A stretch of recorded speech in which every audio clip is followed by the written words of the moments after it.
the government's failure to protect the interests of local workers and consumers. I call upon all those honourable members who approve of the proposed discussion to rise in their places, and I call the member for Perth.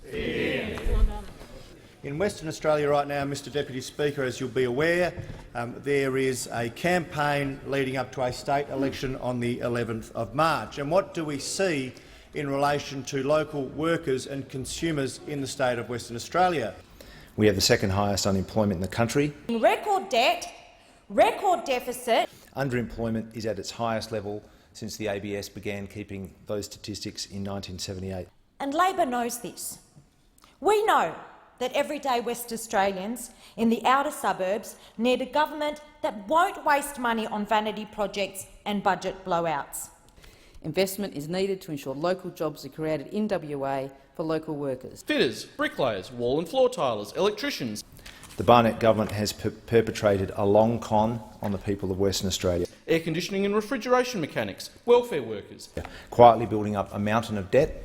Ambulance officers, firefighters, accountants, surveyors, childcare centre managers, primary and secondary school teachers. And passively watching as jobs began to disappear. Since the 60s, there have been plans for an outer harbour in Kwinana. And what's most disappointing is it was foreseeable. To be ready for the day when port infrastructure at Fremantle Inner Harbour reaches its full capacity. Since the 60s, successive state governments, both Labor and Liberal, have supported the need for the outer harbour. But you can't trust the Liberals to deliver. The Liberals and the Nationals have broken too many promises. After announcing a $30 million quote-unquote fully funded plan to upgrade Wanneroo Road, the WA Liberal government then turned around and revealed at the mid-year review that only $10 million was actually allocated to the project. The same goes for another mother of all broken promises, Mr Deputy Speaker, in relation to infrastructure, and that is a supposed rail line to Ellenbrook, a suburb in the north that has been long forgotten and abandoned by the state Liberal Party. The one promise that they're going to be able to deliver on is the privatisation of Western Power. And why?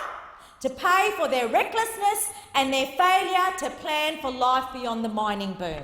There are currently more than 92,000 people unemployed in Western Australia, and Labor's priority would be ensure that they are first in line for these WA jobs.